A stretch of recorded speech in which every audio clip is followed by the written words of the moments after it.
It's 12 minutes, right?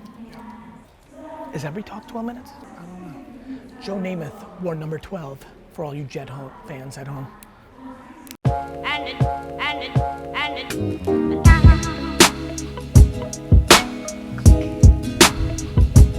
Instagram, I want to jump on real quick. Tomorrow in Los Angeles, 7 to 9 p.m. Shoe Palace. Doing a little meet and greet, teaming up for my sneaker that's coming out, my collaboration sneaker coming out in November with K-Swiss. So I am teaming up with them to launch it at Shoe Palace tomorrow. Are we switching? I mean, you don't have to, but I like it for tomorrow. I mean, they're so cool. This is kind of my favorite pair that they have. Okay, good flight this morning. How are you, brother? Good to see you. You well? I've got a couple events. I'm fireside chatting Will.i.am. Yes. Will? Oh shucks, what up, GV? I'm very excited to be fireside chatting you in a second. Oh yeah, I think it's gonna be. Hey, don't beat me up, bro. I won't. Now is my 12 minutes. I've got 12 minutes. Will.i.am is also on this. I'm gonna talk about, I'm gonna be the Uber of pillows. Great fuckface. Everybody's trying to communicate something, and it's awfully hard to penetrate if you think you're gonna be able to just talk in an environment where the supply and demand of talking has fundamentally shifted. These are always kind of the most interesting moments, 4 or 5 minutes before, 7 minutes before the keynote. I get into that weird zone where I just want to destroy the audience. It's the weirdest thing. I really get competitive with the audience itself. I want to give it so much value that I turn it into my competitor. It's such an interesting insight. Anyway, pretty interesting crowd. A lot of leaders from a lot of different sectors here at Worlds. So 12 minutes is super short. Sometimes it takes me 12 minutes to warm up, as you know, D-Rock. YouTube, you guys know. As you guys know, usually you guys all skip the first 12 minutes of a keynote, right? Because it's the backstory, so I gotta get right into it. I'm ironically not a 0 to 60 speaker on stage. I am in rants. I can go right there, but so this will be a good challenge. I'm excited about it though. A lot of friends in the audience, a lot of acquaintances. So it should be an interesting talk. See what happens. One other thing that has been really on my mind when it comes to entrepreneurship and the ones that are winning and the ones that are losing, and the word is gratitude.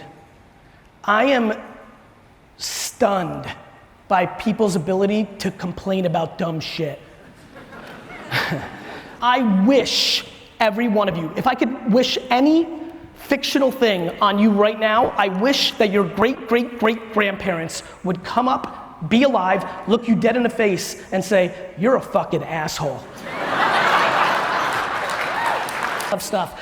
But the fact, I mean, at the most micro level, because I'm actually going macro here, but at the most micro level of entrepreneurship, there was never a day and age where you were under 30, getting $4 million valuations and funding on your idea, respected in society so much because the technology shift, all of a sudden 50, 60, 70-year-olds respect your point of view, and yet we find things to complain about, even though this is the single, disproportionate, greatest era ever to be under 30 to build a business. And it's not even close. And so we complain about things like Facebook and Instagram changed their algorithm. Like that, let me just save everybody a little time. If you meet somebody who's complaining that their business is in trouble because Facebook and Instagram changed their algorithm, that person fucking lost. They're done. The one thing I've lost that I'm now reconnected with over the last 12 months that I implore everybody here gets really connected with is that entrepreneurship changes every day. The market changes every day. Things happen every day. Entrepreneurship sucks. I know it's cool, but let me tell you, entrepreneurship is lonely as shit. One thing we don't talk about in this group, us friends, we like to talk about all the good shit. We're not talking about the depression and suicide that so many of our friends are going through because it's the first time they've actually lost because school is a vigged game. Entrepreneurship is you're playing against the market, and the market doesn't give a fuck what your grandfather did. And so we need to really, really start understanding that the number one trait of a number one is the ability to get punched in the mouth, the face, the stomach, over and over and over and over again. I eat shit for a living.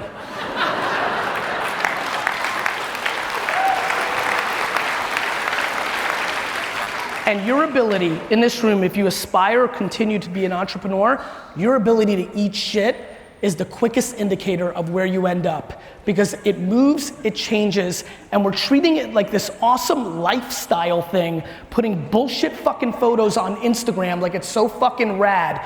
My friends, entrepreneurship is not Coachella.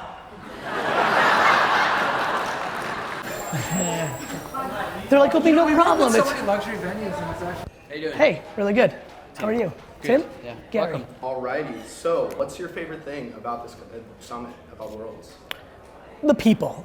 You know, I think there's so many friends and acquaintances that come to this event that are in my social graph that I don't get to spend time with because everybody's kind of busy. The people that I deem friend and solid acquaintances are the ones that I barely see because they're hustling as well. So just being able to run into that, and then the other 100 people, 30 people, 17 people that I get to run into, introduce myself, get to know them. So I think of it as like the depth and the width of Worlds that a lot of events don't provide for me. So, you know, depth being that fourth or fifth time I get to have a conversation with somebody that's in my circle, but with that, you know, so many times, and it's already happened, I've been here just a few hours, and last time, gaining context with that first introduction to new people that I'll know forever, I like that. You say change your friend group. That's one of the most important things you can do. How do you get started on that? Especially living in a place like LA. You know, you come, you interact with, what's the first step to? It's one of the first times I've ever talked about it on stage today, so I'm still kind of developing this thought, but I've been giving a lot of thought to how fortunate I am. I think a lot of people talk about luck, and when you're somebody like me, like you work a lot and things of that nature, it's hard to accept luck, but there's no question things like being able to immigrate out of the Soviet Union or having a mother that is so insanely amazing, you know, I didn't control that. That was given to me. And so one of the things I've been thinking a lot about is, well, what happens when you're 25, you hear one of my clips, you hear somebody else and you're like, wait, that's true. Like my mom stinks. Or like my family environment was bad, or maybe I was, let me go another way, maybe I was so privileged that I don't have hunger. If you now are self-aware or deploying new thoughts and you understand some truths, what can you do about it? The only thing that I believe in is you can't fake environment. Right. You can't fake environment. So if you gather yourself with people who are from a certain cloth or have a certain hunger or have a certain point of view, very quickly that rubs off on you. And I think what people struggle with is when they want to evolve, they want to stay tried and true to their friends, and that's a very difficult bridge of selling out in both directions. I think the cliche one is you come from not that much and you want to move up. That's the one that most people think when they hear this. But I'll tell you that I'm probably giving more advice to kids that grew up with privilege to go and like live in reality, because that's the only way they can offset.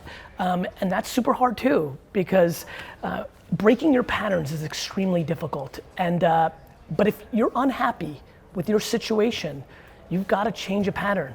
Much like a diet, like if you're not happy with where you're at, you've got to change your patterns in a hardcore way.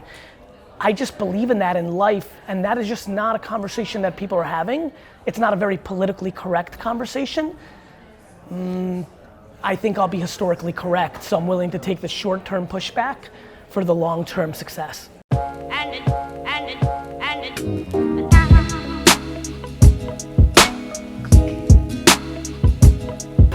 You change your livelihood. What people make a mistake is they make $280 being a salesperson. They want to start a candle company, but then they buy a house and have all this overhead, and they fucking feed their own thing, and they never go make the candle. If you know you want to do something else, and you're good at this, save your fucking money, and then when you jump into the pool, go fucking rent a shithole and give yourself that 2 years to see if you can do it. And then you live with no regret, because you can always go back. You never want to wake up saying what if. Because you can always go back to the thing that you're good at that makes you money that you don't love. You can always go back to that. There's always people looking for salespeople. Absolutely. Got it? Super productive day. Will be a nice little clean edit for you, D-Rock. Nice tight day. Got to work out now, got to sneak those in, take care of your body. Just always a good strategy. And a couple meetings for tonight.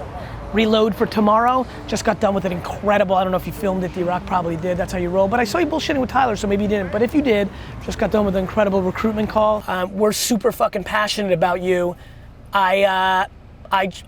Listen, to be very frank, I've already won because of this phone call, right? Either you go with us and we dominate, or I get to make fun of you at the Pro Bowl in 9 years not coming with us. This Vayner Sports thing is so funny, it's amazing. how passionate I am to, these kids are making such funny decisions. It's like us and not us. It's like, you know, in the agency world, in the wine world, like us versus the rest was close enough that it didn't feel like devastating. These kids are, God, I really hope they go with us. Anyway, nonetheless, good day. And I hope everybody's we're in the dog days of summer. This is when the separation in the marketplace happens. You drinking rosé on the beach? Or aren't you?